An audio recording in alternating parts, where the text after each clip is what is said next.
নমস্কার, কেমন আছেন সবাই? আশা করি ভালো আছেন। আমরাও সকলে ভালো আছি। আজকে শুক্রবার, এখন বাজে সকাল 7টা। তো এখন থেকে আমি আমার ব্লগটা শুরু করছি। আপনারা আমার সঙ্গে থাকবেন, আশা করি আপনাদেরকে এই ব্লগটা ভালো লাগবে। তো সকালের বাসি কাজ সেরে, বাসি কাপড় ছেড়ে আমি চলে এসেছি রান্নাঘরে। বাড়িতে কয়েকটা পটল ছিল, সেগুলোই কেটে বসিয়ে দিলাম ভাজার জন্য। কালকে আমরা ছিলাম না, ওই জন্য বাড়িতে সেরকম সবজিও নেই। ও উঠে চা খেয়ে তারপরে যাবে বাজার। আর এই বাজার আনবে, তারপরে রান্না করতে গেলে অনেক দেরি হয়ে যাবে, তখন ও আর খেয়ে যেতে পারবে না। ওই জন্য বাড়িতে যা ছিল তাই রান্না করে নিলাম। আর ফ্রিজ খুলে দেখি এই ক্যাপসিকামটা আর বেগুনটা পচে গেছে। একদিন খালি আনা হয়েছে, তাতেই পচে গেছে। ক্যাপসিকামটা তো নেওয়াই গেল না, আর বেগুনটা ওই কেটে কেটে পিছনে একটু নিলাম, কিন্তু রেখে দিয়েছি, আজ আর করলাম না। আর কয়েকদিন আগে কাকিমা আমড়া দিয়ে পাঠিয়েছিল, সে 4টে আমড়া ছিল, ওগুলোই চাটনি করে নিলাম। কয়েকদিন আগে আমি আমড়া করেছিলাম চাটনি, তো সর্ষে বাটার সময় পাইনি, ওই জন্য সর্ষে দেওয়া হয়নি। তো দেখি না, সর্ষে না দিয়েই চাটনিটা ভালো লাগছে, ওই জন্য আজকে ইচ্ছে করেই আর সর্ষে দিলাম না, সর্ষে ছাড়াই চাটনিটা করলাম। মানে চাটনিটা ঠান্ডা হয়ে যাওয়ার পর এত সুন্দর জেলি জেলি লাগছে চাটনিটা খেতে, ওই জন্য ইচ্ছে করেই সর্ষে না দিয়েই আজকে চাটনিটা করলাম। আর বাড়িতে ডিম ছিল, ডিমগুলো ভেঙে মামলেট করে নিলাম, দিয়ে আলু দিয়ে তরকারি করব বলে। তো আলুটা দিয়ে দিলাম কড়াইয়ে। ততক্ষণে ও বাজার থেকে চলে এসেছে, তো ওকে নিয়ে চলে এলাম এই কাঁঠাল গাছের কাছে। সকালে কাকি ঝাড় দিতে গিয়েই আমাকে বলেছে এই কাঁঠালটা পেকে গেছে, গন্ধ উঠছে। তো আমি হাত দিয়ে দেখলাম যে হ্যাঁ, যে নরম হয়ে গেছে, কিন্তু সকালে তাড়াহুড়োই আর আমার কাটা হয়নি, তাই ওকে বললাম কাটার জন্য। তো কাঁঠালটা নরম হলে কি হবে, কাঁঠালের এই পিছনের ডাঁটাটা এত শক্ত, কাটতে গিয়ে কেঁদেটাই গেল ছেড়ে। সেই কেঁদে ঠিক করলো, করে আবার কাঁঠালটা কাটলো। গাছটাতে অনেক কাঁঠাল হয়েছিল, এঁচড়েও অনেক খাওয়া হয়েছে, কাঁঠালেও অনেক খাওয়া হলো। এটাই শেষ কাঁঠাল, গোড়াতেই ধরেছিল, অনেকটাই মোটা। আর কাঁঠালের একদিকটা যেন কালো কালো লাগছে, পচা হবে নাকি কি জানি। তবে আজকে আর ছাড়াবো না, ছাড়াবো কালকে, আজকে দিনটা থাক। তো আমি ভাতের জলটা এদিকে বসিয়ে দিয়েছি, আর এদিকে আলুটাও অনেকটা ভাজা হয়ে গেছে, লবণ দিয়ে গেছিলাম, ওই জন্য আলুটা ভাজতে ভাজতে অনেকটা সিদ্ধ হয়ে গেছে। টমেটো দিয়ে দিলাম আর হলুদ লবণ দিয়ে দিলাম। মশলাটা আমি গ্যাসটা কমিয়ে বেটে নিয়ে চলে এসেছি। মশলাটা দিয়ে কষিয়ে নিলাম ঢাকা দিয়ে দিয়ে। তো কষিয়ে নিয়ে তারপরে জল দিয়ে দিলাম। আর কুকারে আমি বরবটি সেদ্ধ করতে দিয়ে দিয়েছিলাম মুড়ির জন্য, তাতেই কোটোতে ভরে এই মসুরির ডালটা দিয়েছিলাম সেদ্ধ করতে। আমার আবার মসুরির ডালের থেকে এই মসুরির ডাল সেদ্ধটাই বেশি ভালো লাগে। পেঁয়াজ, জিরে আর কাঁচা লঙ্কা ভেজে এই মসুরির ডালটা মাখিয়ে নিলাম। আর বাজার করে এসেছে, ওই বাজারগুলো ধোয়া হয়নি, ঝোলে জলটা দিয়ে আমি বাজারগুলো ধোয়ার জন্য চলে এলাম। তো আমি কিছু না দেখে ব্যাগ সমেত বালতিতে ঢেলে জল দিয়ে দিয়েছি। আমি খেয়ালই করিনি কালো প্যাকেটে রসুন ভরা ছিল, তো রসুনগুলোও জলে ডুবে গেল। কচু আর আলুটা আলাদা করে রেখেছিলাম, দিয়ে সব সবজিগুলো ধুয়েছিলাম, কিন্তু রসুনটাই জলে ভিজে গেল, নষ্ট হয়ে যাবে, ওই জন্য হাওয়াতে রেখে দিলাম। আর এই যে দেখুন বিড়ালটা কিভাবে ঘুমোচ্ছে দেওয়ালে, মানে পাঁচিরে ওরা এরকমভাবেই ঘুমায়, তার মধ্যে আবার দুটো শিকের মধ্যেখানে এত যে আওয়াজ হচ্ছে, তো কিছুতেই তাকাচ্ছে না, বসে বসে ঢুলছে। তো এসে দেখি আমার তরকারিও হয়ে গেছে, ভাতটাও হয়ে গেছে। ভাতটা ফ্যান ঝরাতে দিয়ে দিলাম, আর যেটা আলু সেদ্ধ হয়ে গেছিলো আলুর তরকারিটায় ডিমের মামলেটগুলো দিয়ে দিলাম।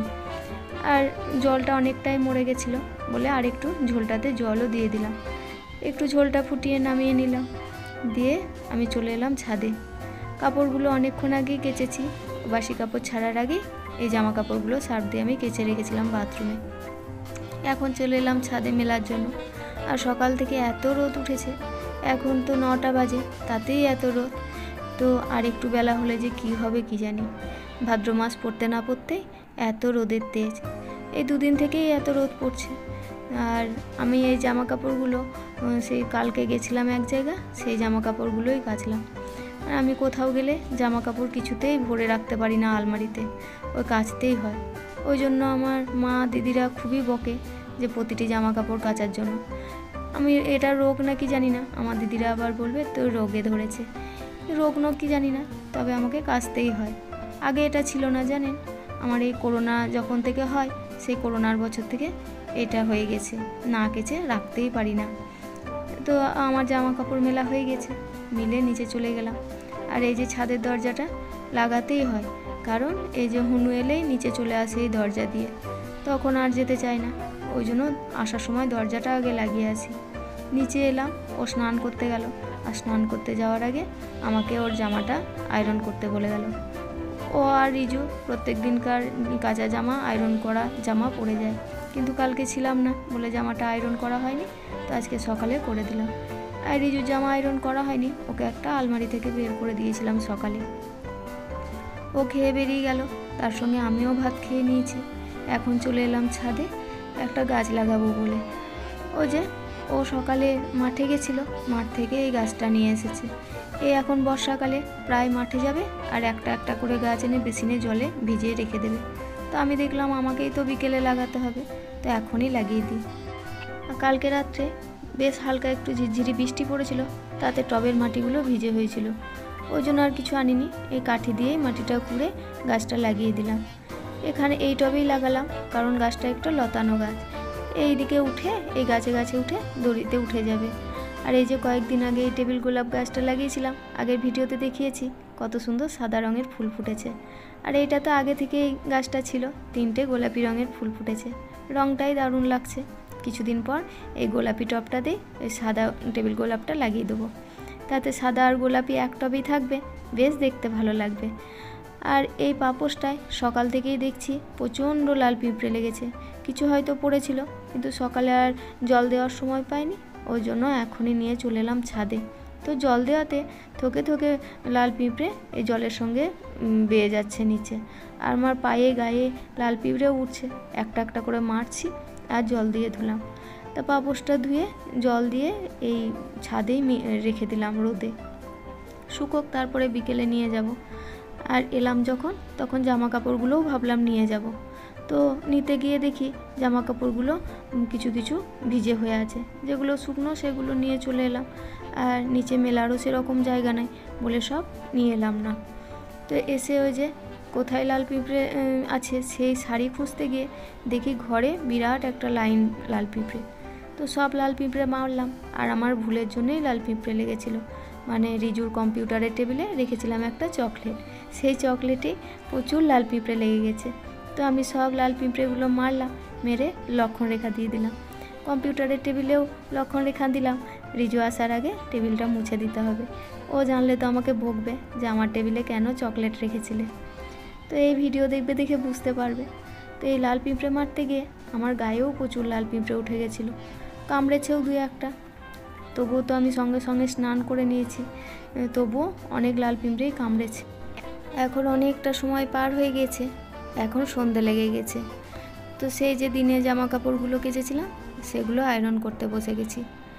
আর দিনে আমার হয়েছে কি, ওই যে লাল পিঁপড়ে মারছিলাম তখন কি যে কানের ভেতর ঢুকে গেছিলো, আমি তো ভাবলাম লাল পিঁপড়ে। তো অনেকক্ষণ আমার 5-7 মিনিট হয়তো খুবই কষ্ট হয়েছে, একটা কানে কিছু ঢুকে গেলে কেমন একটা হয়।